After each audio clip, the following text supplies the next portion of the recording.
You're listening to The Wrap, a Warren Averett podcast for business leaders, designed to help you access vital business information and trends when you need it, so you can listen, learn, and then get on with your day. Now, let's get down to business. Good afternoon, and welcome to another episode of The Wrap podcast here at Warren Averett. We are happy to have you with us today. My name is Paul Perry, one of your co-hosts, and I'm joined by another partner here in the Birmingham office, Reed King, as a co-host for this one. Reed, happy to have you here with us. Thanks. Glad to be here.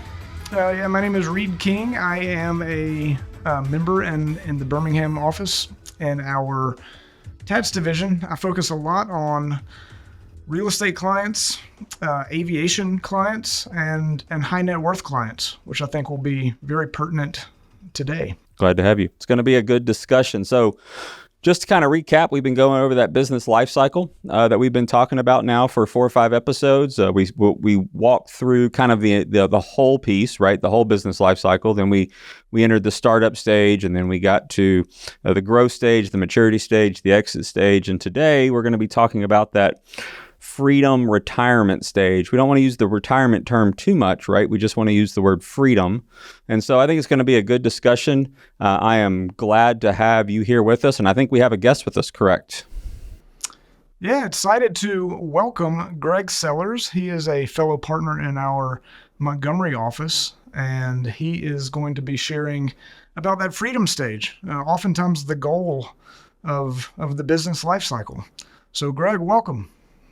Thank you, guys. I really appreciate the opportunity to spend time with you today. So, Greg, just so the listeners know, kind of give you your background and why you're here talking about the freedom stage. Well, my background, I'm a member in the firm with Warren Averett.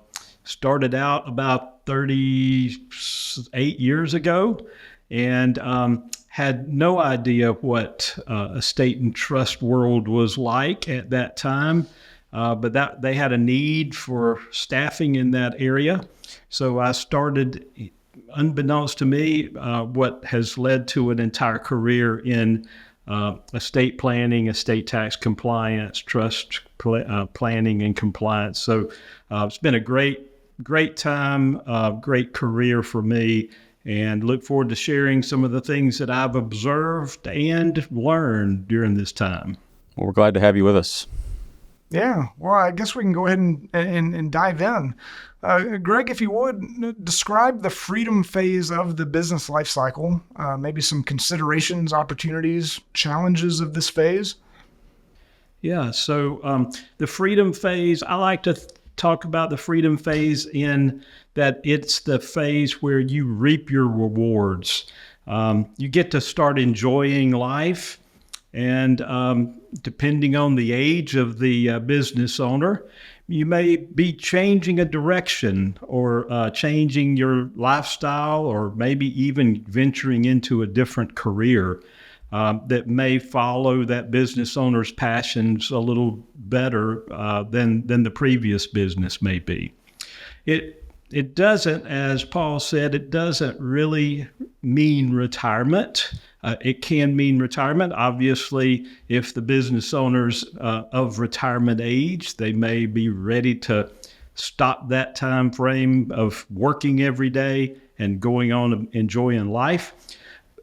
But it also can be a shift in maybe if it's a young business owner that they just move from working for a particular business, and then now they have the flexibility to move on to a different business with an investment in a different business, or just move on to participating in other activities that they enjoy and want to do. It's not the emphasis isn't on the business, but it is a shift to a lifestyle. You asked what one of the considerations or some of the considerations might be as to how does one business owner go about shifting into that freedom stage? And some of the questions that I like to think about during this time are things like, what do you do now? Have you reached your full potential? So these are questions that are often asked of the business owner for them to start thinking about. What's important to them? Is travel and spending time with the family more important at this time? Is freedom from a schedule? And sometimes it's people following a dream. They've worked all their career. They've maybe made money. Maybe they've just reached the pinnacle. And then they have a desire, some passion that they want to follow. And so some of the opportunities that exist, obviously, is for them, if they've had a liquidating event, like a sale of a company, they have opportunities to invest that capital in new ventures, whether they are involved in the actual day-to-day operations of those ventures, or whether it's just the angel investor that lets those people or lets other people pursue their dreams. It also means having time to enjoy with the family. When you think of folks that are reaching close to retirement age, they would love to go spend time with the grandchildren.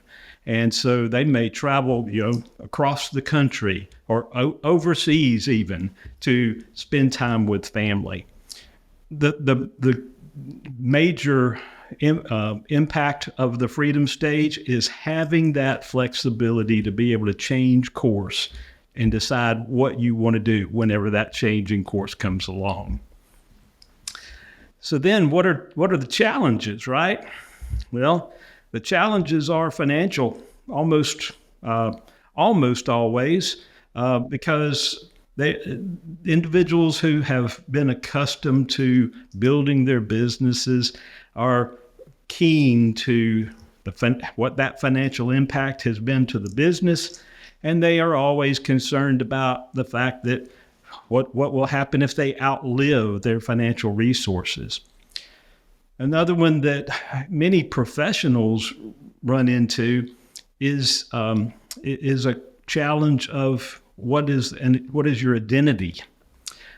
Many of us It's a good one. Who are in professional practices, whether it be CPAs or attorneys or medical doctors, those individuals have a long career, long profession in their business.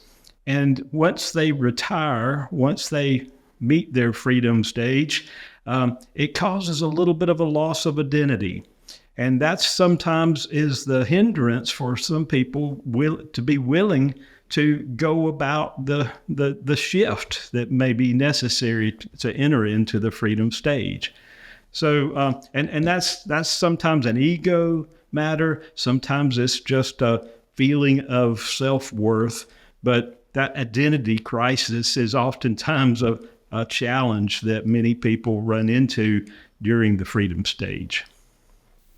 So, Greg, you talked a lot about the business's financial health, right? And that's what the owner has been thinking about the entire, from startup to this freedom stage. And as they get into the freedom stage, I'm sure there's a mind shift, right? You've got to stop thinking about the business's financial health. And how does a business owner approach their own financial estate and legacy planning? And you've talked a little bit about that, but kind of dive into that a little bit more. Yeah. So it requires a balance. It's a balancing act. So the balance of maintaining the lifestyle that they may have developed over their career, over the time of the business. It's a balance of their possible desire to help other people, whether it's the successors of the business or whether it's charitable entities, whether it's advancing a cause, or sometimes it's even shifting to where they're teaching, whether it's teaching the next generation their skills or teaching how to manage and run the business that they built, or whether it's sometimes even moving out of practice of a professional and into teaching the young students at a college or university. So a balance of teaching, a balance of the lifestyle, preservation, another balance, preservation of the capital that they have achieved, whether that capital again is dollar bills or assets that they have built during the various phases of the business. or whether it's capital in that their own just self-worth capital, but preservation of that capital for the benefit of family and friends. And then finally, maybe a balance of planning for mitigating taxes. That's the world I come from. It's mitigating those wealth transfer taxes and preserving what's left to pass on to that next generation. You mentioned identity, you mentioned flexibility. This next question has a little bit of flavor of all of those, but how should someone balance the pursuit of a passion project, something that they've always kind of wanted to do, versus a financially driven venture in this freedom phase? One of the things I thought I might bring to the table here is to kind of come up with an example of some of the many of the folks that we meet with, but this one in particular has been of recent time.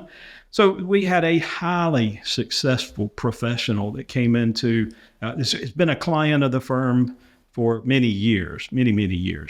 And the partner brought me in on the case as they had moved. Not only have they moved through the business cycle all the way from the startup phase to the freedom stage, but he's done this 3 times. So he took the first the first transition time where they ran into a liquidity event and rolled the dice a little bit and started it over, and then ran it up the tree again and rolled the dice again and started over. Now, after doing that 3 times, he's gotten to the point where he's still advising, but he is no longer in the day-to-day management of that company. But he still has some skin in the game, so he is interested in what's going on. But now the transition has begun. He's leaving the day-to-day management to somebody else. But he then has to now figure out, what am I doing with my life? So his initial meeting with me was for me to help tell him what to expect from an estate tax standpoint. What liquidity did they need to have available? What is the tax going to be? And they came in again they had wills. They had a plan already in place that did involve some charitable bequests. And so I listened to what they did. I did a little research into their tax returns and found out a little bit of what their goals were. And then when I ran the calculations, the current values were not off by much from what they thought and expected. But when these mid-60 to early 70-year-olds, when I showed them that their life expectancy is for another 20 years, and the growth of this, the wealth that they have over this 20-year time frame, multiplied the estate tax and the liquidity needs by multiples, not by just a few dollars. And so, and then with their charitable bequest that they had put in there was when we grew that as a percentage, what they were thinking as a percentage, it became a whole different story as far as the amount that would go to charity. And so it didn't change their thoughts or ideas about the charities, but it did cause them to pause and think about, is that the right way, or the right way to calculate what they are going to leave to charity? So this process, these sessions that we have with this particular client, it's been going on in a at least monthly fashion, if not more frequently, for 2 years now. So again, it's a process and not a product. We have involved them with some life insurance professionals who have put into place some products so there are some products that provide the liquidity for the short term that they needed.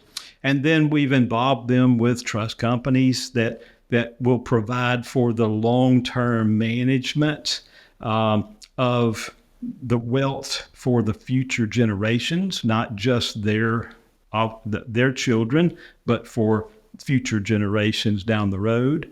And it also utilizes, we've tried to implement some processes and strategies that will mitigate those estate taxes in the long run. So all of that to say, the process that we go through introduces a team of advisors that best serve the client. Want to receive a monthly newsletter with wrap topics? Then head on over to warrenaverett.com/the wrap and subscribe to our email list to have it delivered right to your inbox. Now, back to the show. Greg, one of the themes that I've kind of heard you say throughout this discussion is related to cash needs, right? Cash flow needs. And so I'm sure that you have some recommendations on trying to project what those cash flow needs are through retirement. You know, how do you balance, you talked about lifestyle balancing. How do you balance the lifestyle, maintaining that lifestyle desire, but then, you know, being financially responsible and sustainable through retirement? So I'm sure that's a lot of the conversation you have with that one client on a monthly basis. Is that right? You're exactly right. And yes, it is. And so the quick answer to that question is cash flow projections need to be made very conservatively.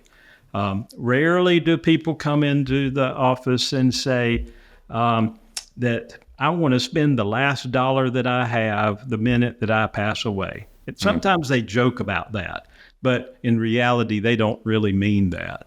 They are much more focused on having plenty of funds to take care of them for whatever situation they will be in until they pass away. And most people are most interested in passing along a legacy to their family.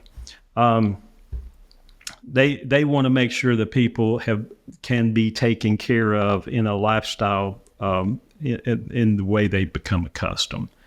So the challenge is making sure that they don't have to live off of their monthly income like they've been accustomed to. When they've been going through these phases of the business cycle, they're accustomed to getting a paycheck, or they're accustomed to getting a draw, and they're accustomed to getting something to live off of. They've been living off the business. And so they never really tap into the equity or the principal of their estate. And so that's a challenge that we have to overcome, is to help them understand that their entire pot is available to them. They don't have to just live off the earnings.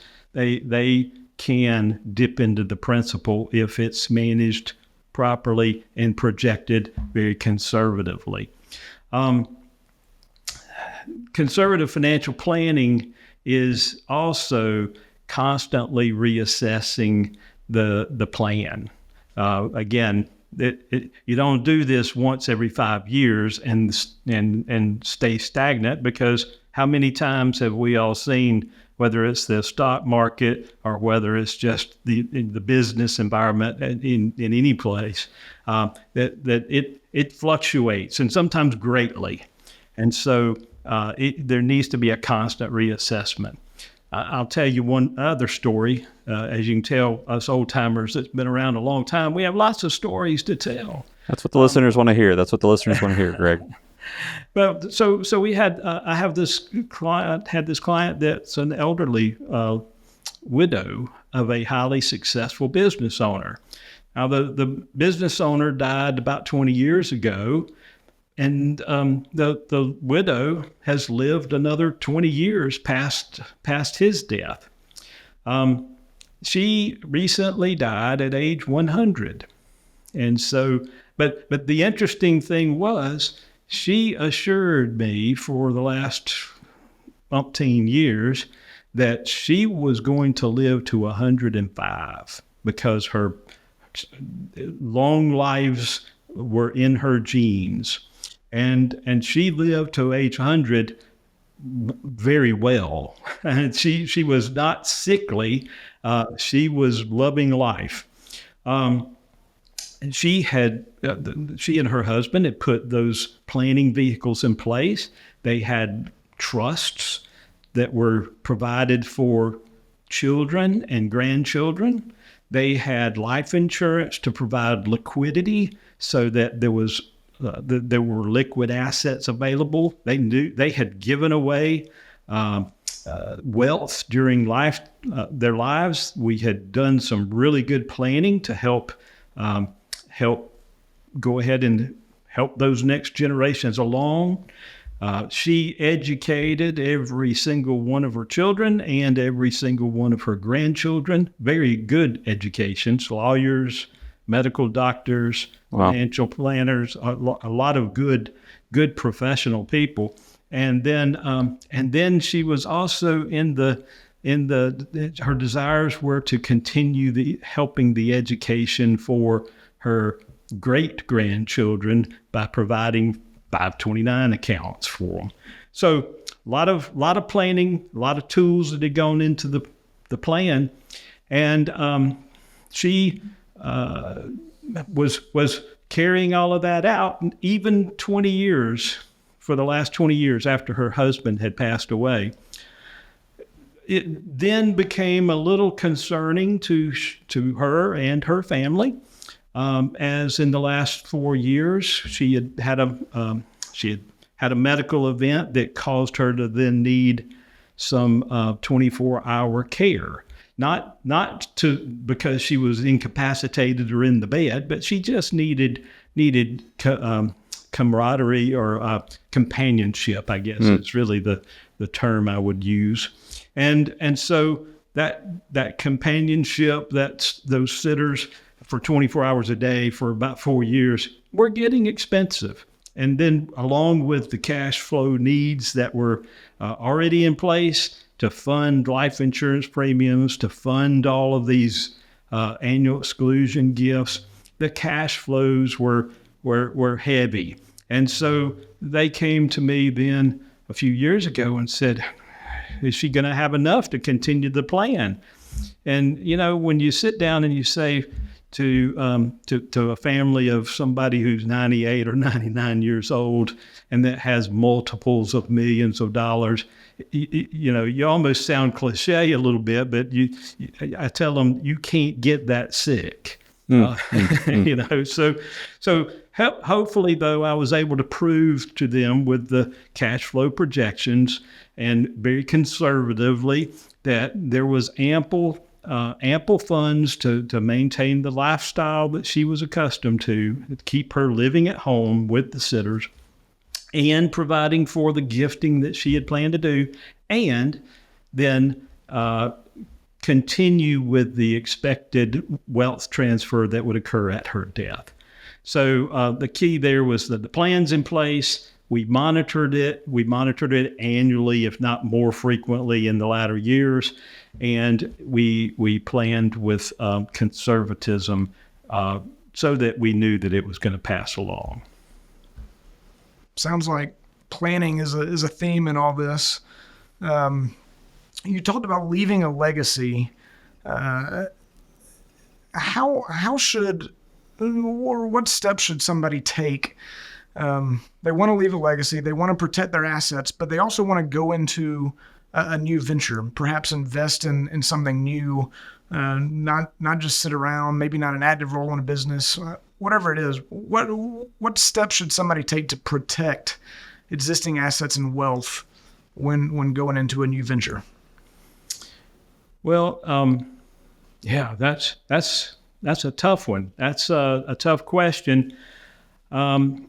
But to be able to continue the perpetuity of the business or to invest in a new business and protect the family wealth, many times you just have to have a strategy.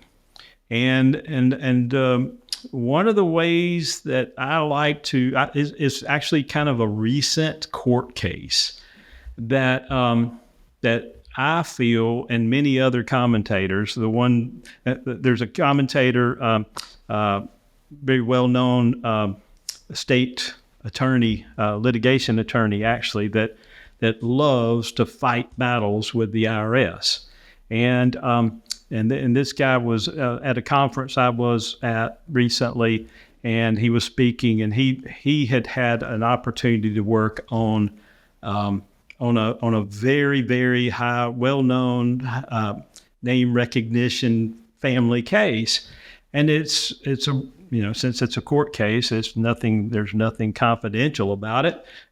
It surrounds the Biltmore family estate, the Biltmore house that's part of the Vanderbilt family lineage, and we probably all, if you've ever been, you know this enormous mansion up in Asheville, North Carolina. I finally had the opportunity to go tour it. Everybody in my family had been before I had, and we finally went last year, and it's magnificent. It's not just the structure of the house. It's the grounds. It's the business that surrounds all of that. There are multiple sectors to each one of those, to that whole family business. There's agriculture, there's tourism. It's just an amazing place. And then when you realize that the entire little community, the entire little town that surrounds the estate there is a benefactor or a beneficiary of the function of that estate. Not only were they the beneficiary of it when it was built in 1903 or whenever it was, but it continues on today. When you think about the hotels that are in that little community, the restaurants that are in that little community, the little shops that are all around there, they are dependent on the core business there around the Biltmore. So getting back, I go down rabbit holes and tangents. So getting back to the question a little bit. So the steps I think that we need to start going through is for everybody didn't have to have a Biltmore. Everybody didn't have to be Vanderbilt rich, but every family should be considering how to protect the family legacy.